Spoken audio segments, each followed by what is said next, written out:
Salmos 36. Esse Salmos, ele de alguma forma é uma continuidade do Salmos 35 e ele fala de retidão e justiça.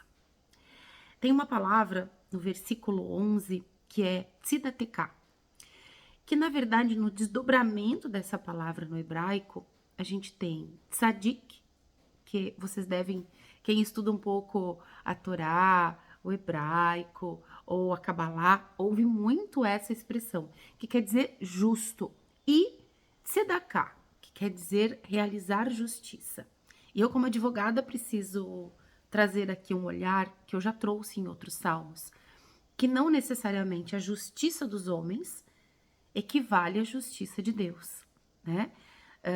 Dei o exemplo em salmos anteriores sobre nós nos apropriarmos de um terreno que não é nosso, através de um mecanismo de uso capião, onde isso é legal na justiça dos homens, mas não é moral, né?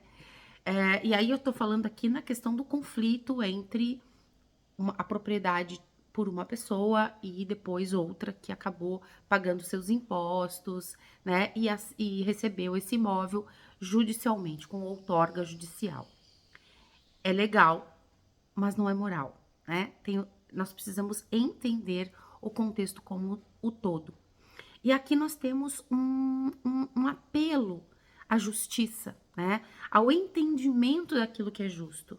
Mas esse apelo dentro de cada um de nós.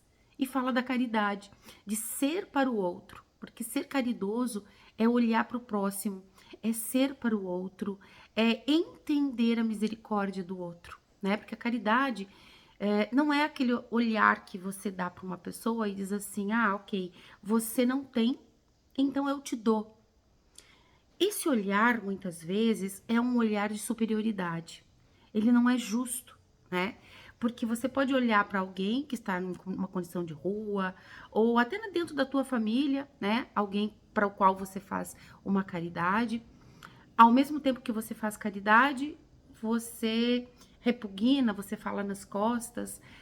E, na verdade, o que a gente deve fazer sempre é tentar elevar o status daquela pessoa, o estado daquela pessoa.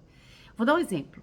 Imagine que você está num sinal e você vê um homem dos seus 40 anos pedindo esmola. E você diz, ok, vou pegar umas moedinhas aqui e vou dar para ele. Isso é justo, né? E aqui entra uma justiça maior. Você pode olhar para esse homem e dizer assim, não é justo que esse homem esteja no sinal. Não é justo que pessoas não tenham o que comer enquanto eu tenho comida na mesa. Só que a justiça, ela faz parte de uma lei divina. Será que dentro do sistema familiar deste homem, da vida desse homem, da caminhada espiritual desse homem, não haja um programa anterior que faça com que ele esteja nessa condição atual para um aprendizado e que não é a falta de dinheiro que é uma injustiça, mas algo que ele precisa aprender do seu passado pretérito e que você, através da tua caridade, pode promover uma tomada de consciência e dizer para ele, olha, eu tenho muito mais do que dinheiro para te dar. Eu tenho talvez uma oportunidade para te dar.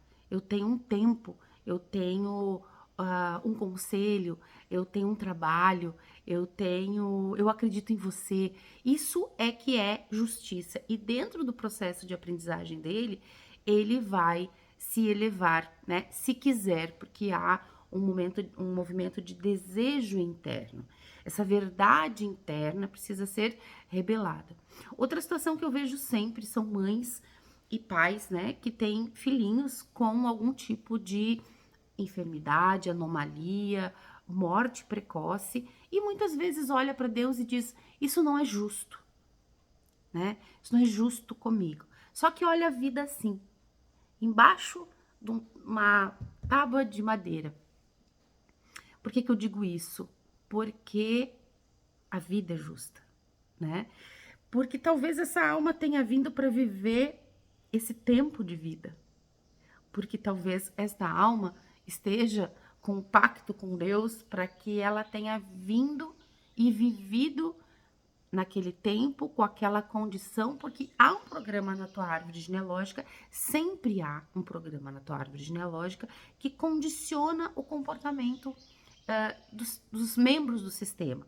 Isso não quer dizer que a gente não tenha a oportunidade de olhar e transcender e ressignificar essas dores. Mas quando a gente coloca Deus no banco dos réus, a gente está fazendo a justiça dos homens. Né? Mas muitas vezes é com aquele aprendizado que nós transcendemos. Eu sempre conto uma história na formação que é uma história de São Francisco e os leprosos. Um dia um leproso disse para São Francisco: São Francisco, eu gostaria muito que você rezasse por mim e eu queria curar a lepra. Ele disse: você quer curar mesmo? Quero. Então vou rezar por você. Na manhã seguinte ele estava curado. Só que esse homem continuou seguindo São Francisco e ele continuava com aquele vazio dentro do peito. E ele disse: você poderia rezar de novo para mim? Porque eu ainda tenho aquele vazio no peito. É mesmo? Você deseja realmente que eu reze por você para que você cure esse vazio no peito? Sim, eu desejo. Na manhã seguinte ele estava novamente com lepra. Então, muitas vezes, você quer a cura, e por isso que eu não falo da palavra cura, porque a enfermidade, muitas vezes, é uma oportunidade de aprendizado que sem ela você não galgaria níveis de ascensão de consciência. Eu não quero dizer que a gente tenha que ficar estagnado numa condição de enfermidade, muito pelo contrário. Existem várias correntes que dizem que a enfermidade não existe, basta ver Hammer, né? O Dr. Hammer olhava para a enfermidade como uma lógica biológica.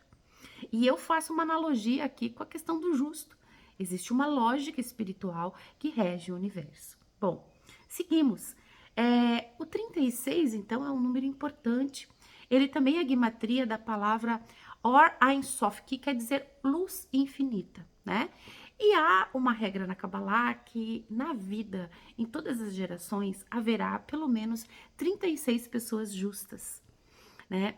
É o número que rege, como é que eu vou dizer para vocês? Que garante a continuidade da vida. Precisa haver esses 36 justos. E se nós fizermos a multiplicação do 4, que é o número da matéria, vezes o 9, que é o número da verdade, e 4 são as dimensões da árvore da vida, a gente tem o 36. Então, em cada dimensão da árvore da vida, né? Na dimensão terrena, na dimensão emocional, na dimensão do cérebro mental e na dimensão espiritual, nós precisamos encontrar essa verdade, que não é a nossa verdade, né? Isso é a justiça divina.